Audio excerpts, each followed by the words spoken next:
저는 45 여자입니다. 결혼을 한 지는 1년이 조금 넘었고요. 남편은 저보다 5살 연하입니다.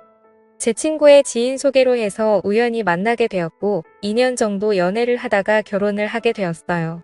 남편은 저보다 또 2~5살이나 연하다 보니까 아직 사회초년등 무렵이었고 그나마 조금 더 안정적이고 자리를 잡은 제가 남편과 연애를 할 때 항상 돈을 더 부담했던 것 같아요. 뭐 그래도 아깝거나 그러지는 않았어요.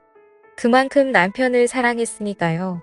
남편은 저보다 나이가 어렸지만 일찍 어려서 아버님이 돌아가셨어서 철이 빨리 들었다고 할 만큼 무척이나 성숙하고 마음씨가 넓은 남자였죠.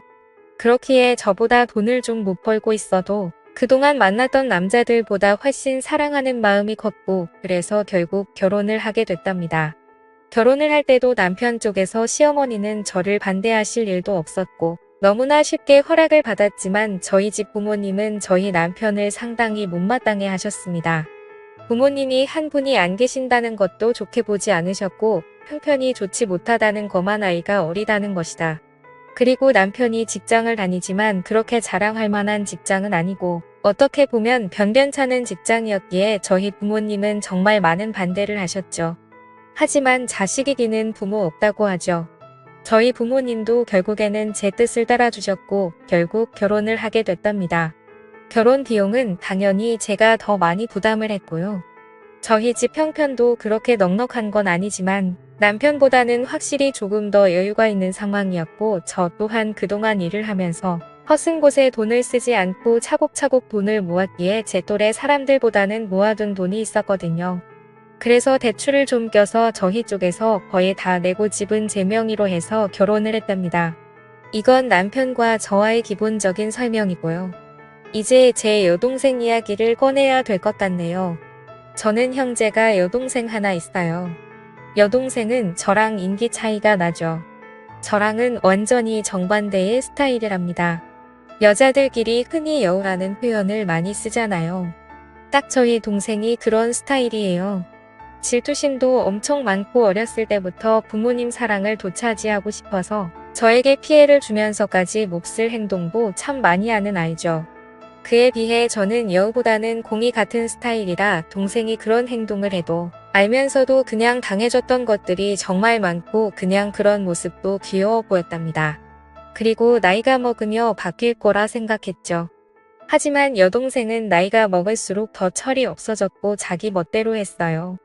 어렸을 때부터 남자친구를 사귀기 시작해서 틱하면 거짓말치고 집에 들어오지 않는 게 일상다방사였고 그래서 부모님 속도 많이 썩이고 대학에 가서는 남자를 잘못 만나서 애들 가진 적까지 있습니다. 그때 저희 집은 정말 난리가 났었죠. 고작 20살애가 그것도 자기랑 동갑내기인 남자랑 사고로 애를 만들어 왔으니까요. 부모님은 기가 찼고 그럼에도 저의 여동생은 조금을 미안한 기색도 없이 오히려 당당하게 그냥 지금 결혼하면 되지 않냐며 자기 인생이라며 오히려 부모님께 대들었었죠.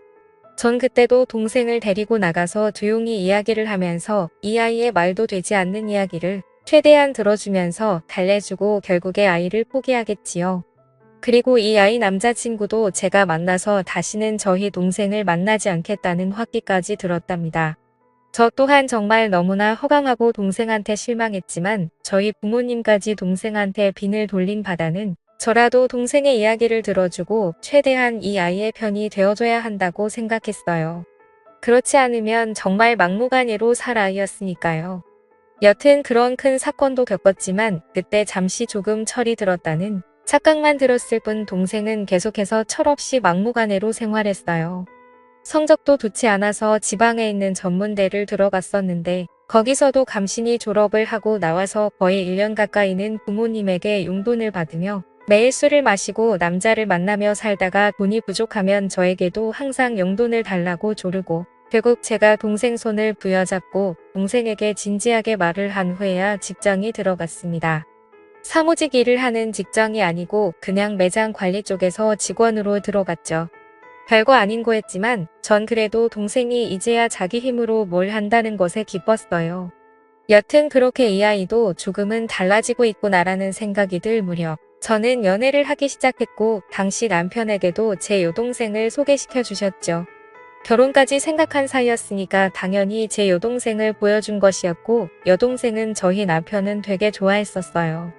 앞에서도 말했듯이 저희 남편이 저보다 더 성숙한 사람이었고, 그렇기에 여동생이 저희 남편에게 정말 버릇없이 굴고 예의 없이 행동해도 남편은 다 귀엽다라고 하며 여동생의 인석을 다 받아줬어요.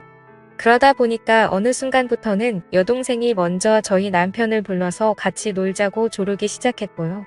저는 그래도 여동생이 저희 남편을 좋아하고 잘 따르는 것을 안 돌려고 남편 또한 여동생을 정말 귀여운 동생이라고 생각하는 것이 보여서 결혼 전부터 3명 종종 모여서 많이 놀았습니다. 그리고 여동생이 남편에게 따로 연락을 하고 만나자고 전화를 해도 저는 그냥 아무렇지도 않았어요. 왜냐하면 여동생이 워낙에 철부지다 보니까 친구도 몇 명 없었거든요. 그렇기에 이 아이에게도 의지할 사람이 필요하고 그게 제 남편이면 더할 나위 없이 좋겠다고 생각하는 저였습니다. 남편 또한 저에게 여동생과 연락하거나 둘이 만나는 일이 있어도 항상 저에게 말을 했었죠. 그렇게 관계를 유지하다가 결혼을 하게 돼서 신혼여행을 갈 때도 여동생은 본인도 따라가겠다고 엄청 째를 썼습니다. 그때 정말 애먹었어요.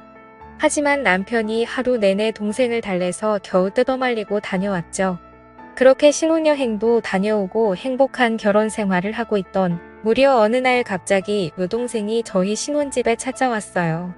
그것도 아주 밤늦게 말이죠. 저와 남편은 깜짝 놀라서 무슨 일이냐고 물었지만 대답을 하지 않더라고요. 그래서 바로 저희 부모님께 전화를 걸었더니 여동생이 너무 잦은 예방을 해서 뭐라 한 마디 했더니 집을 나가버렸다고 하더라고요. 저는 여동생에게 어서 집으로 들어가서 부모님께 죄송하다 말씀드리라고 했지만 저희 남편은 저와는 정반대로 동생을 가득히 대접하며 달래줬어요. 동생은 결국 그날 집에 안 들어갔고 저희 집에서 생활을 하기 시작했답니다. 집에 돌아가도 자기를 또 뛰쳐나올 거라고 차라리 여기서 살고 싶다며 몇 달 외치리를 써서 저는 끝까지 반대했지만 결국 남편이 허락을 하고 동생은 저희 집에서 생활을 하게 됐죠. 저희 부모님과 저희 집은 꽤 거리가 있었고 그렇다 보니 당연히 여동생은 원래 일하던 곳을 그만두고 저희 집 근처 카페에서 오후에 잠깐 알바로 하는 일을 하며 툭하면 저희 남편에게 연락을 해서 어디를 놀러 가고 싶다며 빼를 썼어요. 그리고 저와 남편이 퇴근을 하고 들어와서 3명 집에 있을 때도 동생은 항상 남편 옆에 붙어 있고 저는 집안일을 하거나 떨어져 있었어요. 더 정확히 이야기하면 여동생이 저를 제투하듯이 남편에게 먼저 가서 아연을 떨고 항상 남편을 졸졸 쫓아다녔죠. 이런 여동생의 모습에 화가 나기도 해서 남편에게 가끔씩 투정을 부린 적도 있지만 남편은 제 여동생이 어렸을 때 그런 큰일도 겪었다는 걸 안타깝게 생각한다면서 저의 투정보다는 항상 여동생을 더 먼저 신경 쓰기 시작했죠.